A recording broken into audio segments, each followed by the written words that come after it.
Hey friends, welcome to Axis Infotech YouTube channel. நமக்கு வந்து இப்போ பேட்டரி ரிப்பேர் வந்து கஸ்டமர் கொடுத்துருக்காங்க. நிறைய வெரைட்டி ஆஃப் பேட்டரிஸ் கொடுத்துருக்காங்க. அந்த பேட்டரிஸ் எல்லாமே வந்து அவங்க சொன்னது வந்து ஒரு சில பேட்டரி வந்து ரொம்ப ஹெல்த் கம்மியாக இருக்குது. இது வந்து ப்ரிசிஷன் மாடலுடைய பேட்டரி, ரொம்ப காஸ்ட்லி பேட்டரி இது. இதில் 3 வந்துச்சு மொத்தம். இது ஏசர் இந்த பேட்டரி கிடைக்க இல்லை, மார்க்கெட்டில் எங்கேயுமே கிடைக்கல. அதனால் அதையும் அவங்க வந்து பூஸ்ட் பண்ணி கேட்டிருக்காங்க. இது டெல்லோடைய இன்னும் எக்ஸ்டர்னல் பேட்டரி. ஸோ இந்த பேட்டரி எல்லாத்தையுமே கஸ்டமர் வந்து அதை வந்து பூஸ்ட் பண்ணி எங்களுக்கு வந்து அப் பண்ணித்தாங்கன்னு கேட்டிருக்காங்க. பேட்டரியில் வந்து எப்போதுமே 80 to 90% ஆஃப் த பேட்டரி நம்மளால் ரிகவர் பண்ணிட முடியும். அன்லெஸ் அது பல்ஜாக இருந்தால் கொஞ்சம் கஷ்டம் ரிகவர் பண்ணுறது. எப்போல்லாம் நமக்கு வந்து பேட்டரி ஃபெயிலியர் வருதோ லேப்டாப்பில், நம்ம இமீடியட்டாக பேட்டரி ரீப்ளேஸ் தான் பண்ணுறோம். நமக்கு வந்து அதே பேட்டரியை நம்மளால் ரீயூஸ் பண்ண முடியும் அப்படிங்கிறது வந்து நிறைய பேருக்கு தெரியாது. இந்த பேட்டரி கொஞ்சம் பல்ஜாக இருக்குது பார்த்தீங்களா, இதையும் நம்மளால் ரிகவர் பண்ண முடியும். கொஞ்சம் ரிஸ்க் ஃபேக்டர் அதிகம், பட் அதை இதையும் ரீயூஸ் பண்ண முடியும். நான் பல்ஜ் பேட்டரியை ரிகவர் பண்ணுறதுக்கு ரெக்கமெண்ட் பண்ண மாட்டேன். கஸ்டமர் கேட்டாங்கன்னா பண்ணி தான் கொடுப்பேன், அது நோ இஷ்யூஸ். இப்போ அதை ரீடிங் பார்த்தோம் அப்படின்னா இது காட்டுற ஹெல்த் வந்து உங்களுக்கு ஆல்மோஸ்ட் 50% ஹெல்த் காட்டுது உங்களுக்கு. அந்த க்ரீன் இது பார்த்தீங்கல்ல. இப்போது அந்த பேட்டரியை வந்து நம்ம சார்ஜ் ஏற்றி பார்ப்போம். சார்ஜ் ஏற்றணும் அப்படின்னா இது பல்ஜாக இருக்கனால உங்களுக்கு வந்து மேபி அப்நார்மல் கண்டிஷனில் வரும். இப்போ வந்து சுத்தமாக ஆம்ஸே எடுத்துக்காமல் போயிட்டுருக்கு. சுத்தமாக ஆம்ஸே எடுக்காமல் போகிறது வந்து சடனாக இன்க்ரீஸ் ஆகுது பார்த்தீங்களா கிராஃபு. இன்னும் கொஞ்சம் ஜூம் பண்ணி உங்களுக்கு கிராஃபை காட்டுறேன், அதெல்லாம் உங்களுக்கு பார்த்தா தெரியும்.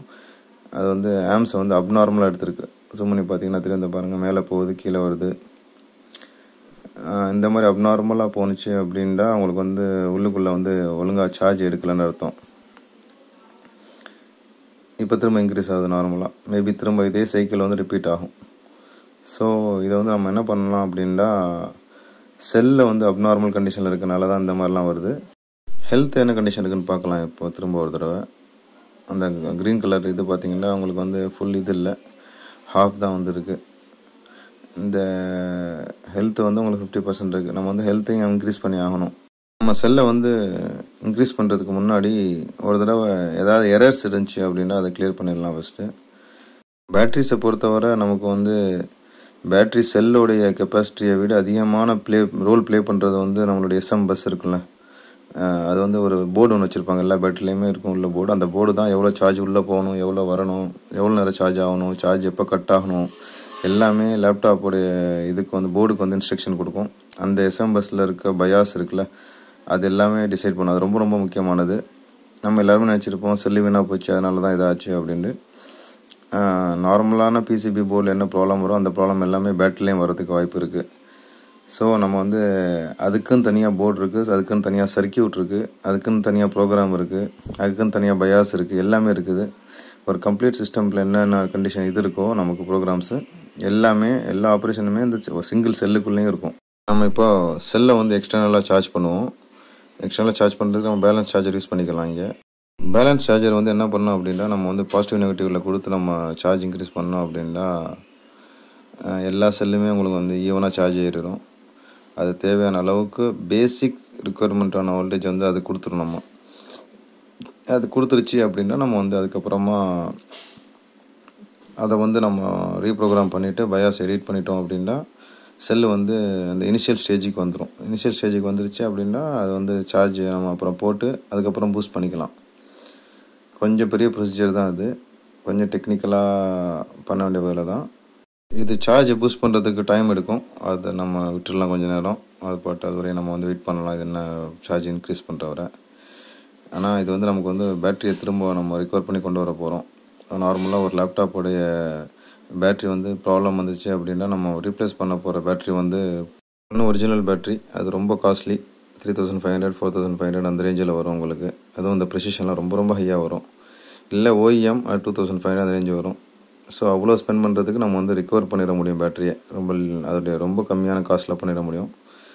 இது சார்ஜ் ஏறிச்சு தேவையான அளவு நம்ம வந்து திரும்ப வந்து அதை கனெக்ட் பண்ணி நம்ம வந்து இப்போ என்ன ஸ்டேட்டஸில் இருக்குது செல்லுடைய வோல்டேஜ் வந்து ஓரளவு நம்ம பூஸ்ட் பண்ணுறதுக்கு ஸ்டேஜுக்கு வந்துருச்சாங்கிறத பார்ப்போம். இப்போ வந்து நம்ம ப்ரோக்ராம் ரீசெட் பண்ணிடலாம். அண்ட் ஆல்ரெடி இதாக ஆயிடுச்சுல. இப்போ எரர் சைக்கிள் இன்னொரு தடவை கிளியர் பண்ணிவிட்டு நம்ம வந்து பயாஸில் இருக்க ப்ரோக்ராம் வந்து ரீப்ரோக்ராம் பண்ணிடலாம். ரீப்ரோக்ராம் பண்ணுறது நான் வந்து ஃபுல்லாக இதில் காட்ட முடியாது. நான் வந்து ரீப்ரோக்ராம் பண்ணிவிட்டு உங்களுக்கு வந்து ஹெல்த்தை காட்டுறேன். இதில் இதுதான் பயாஸ் ப்ரோக்ராம் வருது பார்த்தீங்களா. இதை போய் நம்ம பயாஸ் ப்ரோக்ராமில் போய் ஃபைலை வந்து எடிட் பண்ணணும். அது வந்து அப்போ தான் உங்களுக்கு வந்து ஹெல்த் இன்க்ரீஸ் ஆகும் உங்களுக்கு. ப்ளஸ் பயாஸ் சிப் வந்து புதுசாக இது ரீட் ஆகிற மாதிரி ஆகும். இப்போ பேட்டரி சார்ஜ் பார்த்தீங்களா, நான் ஒன்றுமே பண்ணலை, பேட்டரி எக்ஸ்டர்னல் சார்ஜ் போட்டு இது பண்ணேன், உங்களுக்கு வந்து ஹெல்த் இன்க்ரீஸ் ஆகிடுச்சு. இப்போ சார்ஜ் போட்டு பார்ப்போம் என்ன ஸ்டேட்டஸ் ஆகுதுன்னு. லாஸ்ட் டைம் நம்ம பண்ண இல்லை, அது வந்து உங்களுக்கு கிராஃப் ரொம்ப அப்நார்மலாக போணுச்சுல. இப்போ நமக்கு கிராஃப் எப்படி போகுதுன்னு பார்ப்போம். ஆப்வியஸாக நம்ம ரொம்ப நேரம் வேலை பார்த்துருக்கோம் இதில். அந்த கிராஃப் வந்து அப்நார்மலாக போகக்கூடாது, ஆனால் திரும்ப போகுது. Okay, no problem. நம்ம 1 or 2 சைக்கிள் பார்ப்போம் இதில். இப்போ ஸ்ட்ரெயிட்டாக 0 volt வந்தது, சடனாக 0 amps எடுத்தது வந்து சடனாக கீழே போயிட்டு ஏறிச்சு. இப்போ தான் கிராஃப் இன்க்ரீஸ் ஆக ஆரம்பிக்குது. நம்ம பயாஸை வந்து ரீப்ரோக்ராம் பண்ணுறதுனால நமக்கு வந்து இந்த அப்நார்மாலிட்டி வரதான் செய்யும், அது பிரச்சனை இல்லை. ஆனால் அதுக்கப்புறமா வந்து ஓரளவுக்கு ஸ்டேபிளான கிராஃப் போயிருச்சு அப்படின்னா நமக்கு வந்து ஓகே, பேட்ரி வந்து நம்ம வந்து ரிகவர் பண்ணிட்டோன்னு அர்த்தம். இந்த பேட்ரி வந்து நான் ரிஸ்க் எடுத்து தான் பண்ணுறேன், ஏன்னா இது வந்து பல்ஜி இருக்க பேட்ரி. பட் பல்ஜி பேட்டரியையும் நம்மளால் பண்ண முடியாதுன்னு இல்லை. அதனால் வந்து நான் வந்து பல்ஜி பேட்டரியை வச்சு நான் உங்களுக்கு வந்து ரிகவர் பண்ணி காட்டுறேன்.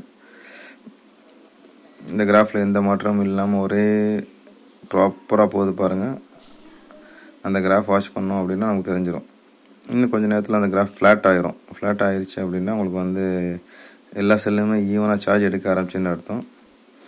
சார்ஜ் எடுக்க ஆரம்பிச்சு அப்படின்னா அது 100% நம்ம சார்ஜ் போட்டுட்டு நம்ம வந்து செக் பண்ணி பார்க்கலாம். இந்த பேட்ரி எனக்கு தெரிஞ்சு ரிகவர் ஆகிடுச்சு. இந்த ஃப்ளாட் கிராஃப் வந்துருச்சு. நமக்கு ஃப்ளாட் கிராஃப் வந்துட்டாலே நமக்கு வந்து பேட்ரி ரிகவர் ஆகிடுச்சின்னு அர்த்தம். இப்போ பூஸ்ட் பண்ணிகிட்டு இருக்க ப்ரிசிஷன் பேட்டரிலாம் போனீங்கன்னா கண்டிப்பாக நிறைய இடத்துல கிடைக்காது. கிடைச்சாலுமே உங்களுக்கு வந்து 4,500 5,000 ரேஞ்ச் வந்துடும் உங்களுக்கு. OEM பேட்டரி ஒரு சில நேரத்தில் இப்போ லேப்டாப்பில் சப்போர்ட் பண்ணாது, நிறைய காம்ப்ளிகேஷன்ஸ் இருக்குது.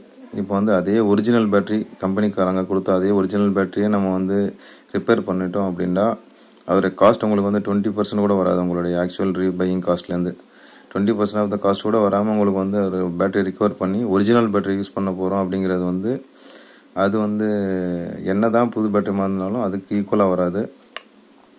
புது பேட்டரி கண்டிப்பாக நம்ம எல்லாருக்கும் வந்து புது பேட்டரி வந்து ஒரிஜினல் அஃபோர்டபுள் கிடையாது. யாருமே ஒரிஜினலில் போகணும்னு நினைக்க மாட்டாங்க. நிறைய பேர் வந்து OEM பேட்டரி இல்லை கம்பேட்டபிள் பேட்டரி தான் போகிறாங்க காஸ்ட்டுக்காக. ஆனால் அந்த கம்பேட்டபிள் வந்து OEM பேட்டரி இருக்குல்ல, அது வந்து ஒரிஜினலுக்கு ஈக்குவல் கிடையாது. பட் வேலை செய்யும். நிறைய பேட்டரி சப்போர்ட் பண்ணாது, ஒரு சில இது பண்ணும். ஆனால் இப்போ நம்ம வந்து பூஸ்ட் பண்ணணும் அப்படின்னா நமக்கு வந்து நம்மளோட லேப்டாப்பில் வாங்க போகும்போது வந்த ஒரிஜினல் பேட்டரியே இருக்கும். அதோடைய குவாலிட்டிங்கிறது அது தனி. இது வந்து இப்போது எல்லாத்தையும் நம்ம ரீரைட் பண்ணிவிட்டு செல்லை ஃபுல்லாக செக் பண்ணிட்டனால உங்களுக்கு வந்து it's like a new battery. புது பேட்ரி மாதிரி சைக்கிள் கவுண்ட் ஃபஸ்ட்லேருந்து ஸ்டார்ட் ஆகும். அது வந்து உங்களுக்கு வந்து ஒரிஜினலுக்கு ஈக்குவலாக இருக்கும். ஆனால் பேக்கப் வந்து நம்ம வந்து புதுசு வாங்கையில் உள்ள பேக்கப் எதிர்பார்க்கக்கூடாது. ஏன்னா நமக்கு வந்து இது என்னதான் இருந்தாலும் பழைய battery 2 years 3 years 4 years 5 years ஒரு சில பேட்டரிலாம் 10 years யூஸ்டு பேட்டரி. இந்த பேட்டரியோடைய ஒர்க்கு முடிஞ்சிச்சு. சார்ஜ் நமக்கு வந்து ஒரு 2% இன்க்ரீஸ் ஆகிருச்சு. அதனால் வந்து இந்த பேட்டரி நம்ம வந்து ரிமூவ் பண்ணலாம். ஹெல்த் பார்த்திங்கன்னா ஃபுல்லாக பாருங்கள் இன்க்ரீஸ் ஆகிருக்கு. அந்த க்ரீன் லைன் வந்து ஃபுல் எண்டு வரை போயிருக்கு பாருங்கள். சார்ஜும் வந்து அதிகமாக இருக்குது. ஸோ நமக்கு வந்து இந்த பேட்டரி ரெடி ஆகிடுச்சு. நம்ம இந்த பேட்டரி எடுத்து வச்சுட்டு நம்ம கஸ்டமர் ஹேண்டில் பண்ணிடலாம். பல்ஜி பேட்டரி தான், பட் நல்லா ஒர்க் ஆகும், நோ ப்ராப்ளம். ஆனால் ரிஸ்க் ஃபேக்டர் வந்து கஸ்டமருடைய இது. ஏன்னா பல்ஜி பேட்டரி ஆக்சுவலாக யூஸ் பண்ணக்கூடாதுன்னு சொல்லி தான் லேப்டாப் எல்லா கம்பெனியுமே ரெக்கமெண்ட் பண்ணுவாங்க. அது கஸ்டமர் அது கேட்டிருக்கனால நம்ம பண்ணி கொடுக்குறோம். இப்போ அடுத்த பேட்டரி இது பல்ஜி இல்லை, நல்ல பேட்டரி இது. இதோடைய கண்டிஷன் என்னென்னு பார்ப்போம். 0% சார்ஜ் இருக்குது.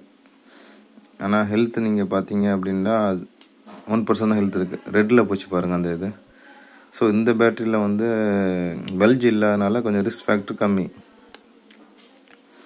இதை சார்ஜ் போட்டோம் அப்படின்னா கண்டிப்பாக இது சார்ஜ் ஏறும். ஏன்னு சார்ஜ் ஏறுந்தால் நமக்கு வந்து ஹெல்த் வந்து ரொம்ப கம்மியாக இருக்கிறதுனால பேக்கப் நிற்காது. இதோட ரீடிங் பார்த்தீங்க அப்படின்னா உங்களுக்கு வந்து 300 mAh தான் மொத்தமே இருக்குது. ஆக்சுவலாக 8500 mAh பேட்டரி, இதில் 300 தான் இருக்குதுன்னு காட்டுது. ஸோ அதுக்கு எவ்வளோ பேக்கப் நிற்குமோ அவ்வளோதான் நிற்கும். அதில் நம்ம இதை என்ன பண்ணணும் அப்படின்னா இந்த இதில் வந்து செல்ஸ் மேக்ஸிமம் பல்ஜி ஆகாதனால நல்லா தான் இருக்கும். செல் எக்ஸ்டர்னலாக சார்ஜ் பண்ண அவசியம் இல்லை. இதுக்கு நம்ம என்ன பண்ணுறோம் அப்படின்னா பயாஸ் ப்ரோக்ராமில் போயிட்டு அதில் இருக்க ஃபைலை வந்து எடிட் பண்ணுவோம். பயாஸ் ப்ரோக்ராம் இருக்க ஃபைலை வந்து நம்ம எடிட் பண்ணி நம்மளுடைய ஹெல்த்தை வந்து இன்க்ரீஸ் பண்ணி அதில் ரீரைட் பண்ணிட்டோம் அப்படின்னா இது என்ன ஆகும்னா ஸ்டார்டிங்லேருந்து செல்லோட கண்டிஷனை ரீசெக் பண்ணுவோம். அந்த செல்லு வந்து நம்ம வந்து பயாஸை ஃபுல்லாக நம்ம மாற்ற போகிறனால ஹெல்த்தை வந்து 100% தான் காட்டும்.